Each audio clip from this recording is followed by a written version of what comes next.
está envejeciendo y cada vez tenemos menos nacimientos. En 2023 se registraron solo 173.920, la cifra más baja de la última década. Esta tendencia es multicausal y tiene consecuencias negativas, como por ejemplo que pone en riesgo la subsistencia de nuestra nación como la conocemos y la trascendencia del proyecto común al que llamamos Chile.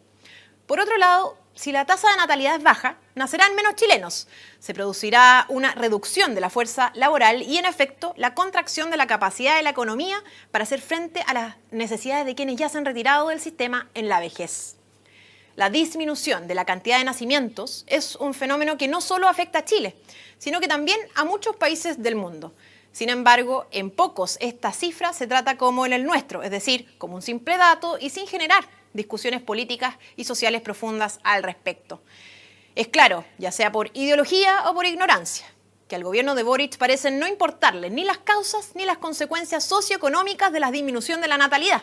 En términos concretos, ¿conoce usted cuáles son las medidas del gobierno destinadas a revertirla? Yo le digo, ninguna.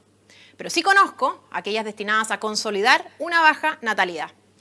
Un ejemplo bien patente de lo que digo es que conocimos la cifra de nacimientos del 2023 durante la misma semana en que se votaba en la Cámara de Diputados la idea de legislar un sistema de reparto para enfrentar el problema de bajas pensiones. Sin embargo, ningún parlamentario oficialista transparentó a la ciudadanía que un sistema de reparto con una tasa de natalidad como la chilena es un contrasentido.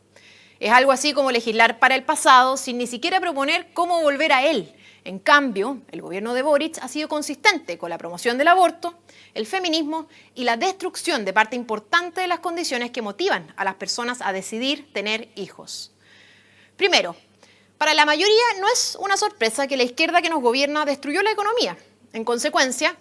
la gran mayoría de los adultos jóvenes no lograrán tener una mejor situación económica que sus padres y probablemente les cueste mucho más o jamás cumplan el sueño de la casa propia, elemento fundamental de movilidad y seguridad social para las familias, la vejez, la descendencia, pero también para la decisión de tener hijos.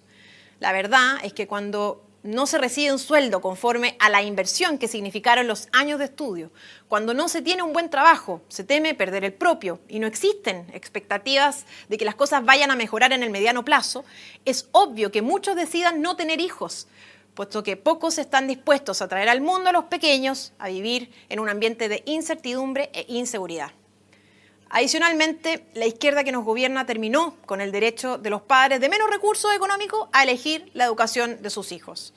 En consecuencia, como muchos padres no están dispuestos a someterse a la indignidad de la tómbola y, al mismo tiempo, no tienen los recursos para que sus hijos accedan a una buena educación, muchos deciden no tener más hijos.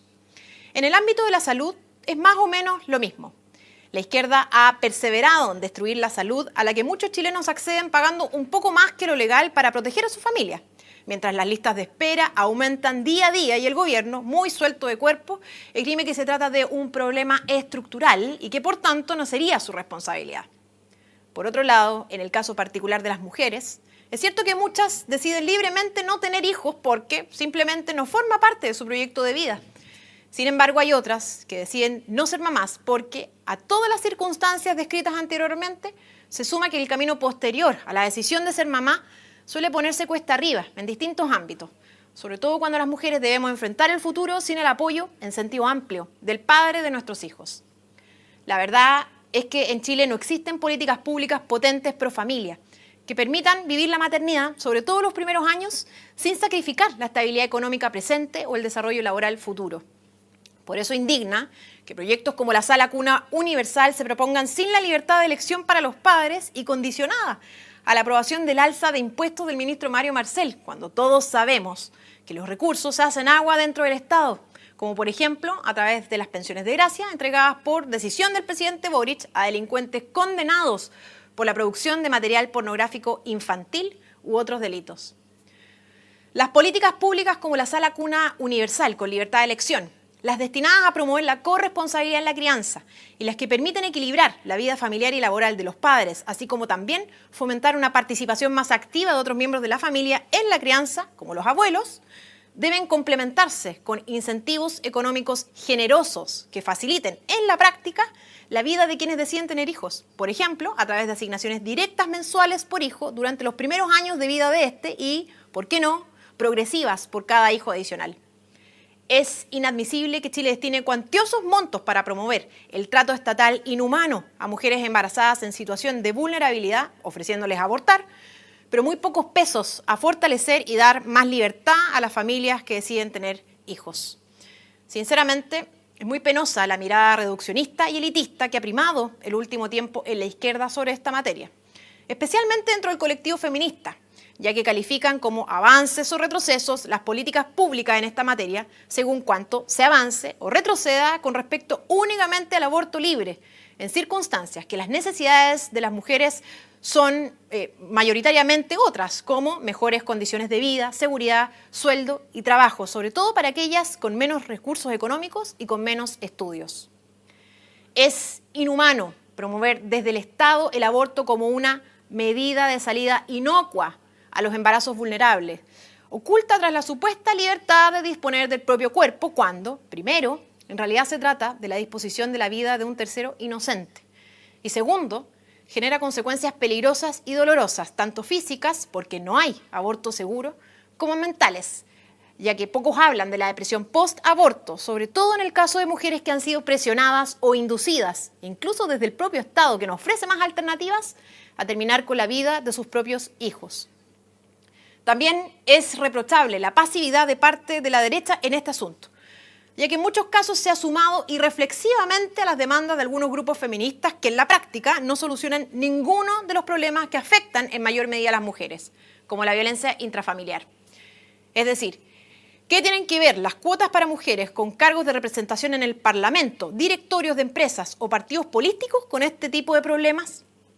¿Qué tienen que ver los bailes y los cánticos ofensivos en las plazas públicas, como el que trata a todos los hombres como violadores, con las dificultades reales que enfrentamos diariamente las mujeres? Nada. Muchos podrán espantarse, ya que la gran mayoría piensa que el feminismo es positivo para quienes aspiramos a la igualdad ante la ley entre hombres y mujeres, a mejores condiciones para vivir la maternidad, a la igualdad salarial por trabajos de igual valor, a más seguridad en nuestro día a día, etc. Y, por tanto, solo repudian el feminismo apodado radical, pero la verdad es que es porque desconocen que en realidad solo hay un feminismo, que es precisamente el radical, que se aprovecha de los distintos dolores que afectan a las mujeres, victimizándolas, debilitándolas para lograr que suscriban soluciones que en la práctica no son tales, porque primero se fundan en la promoción del odio y el resentimiento, y segundo, en la destrucción de la naturaleza de las mujeres a través de la minusvaloración de nuestras características psicológicas y biológicas propiamente femeninas.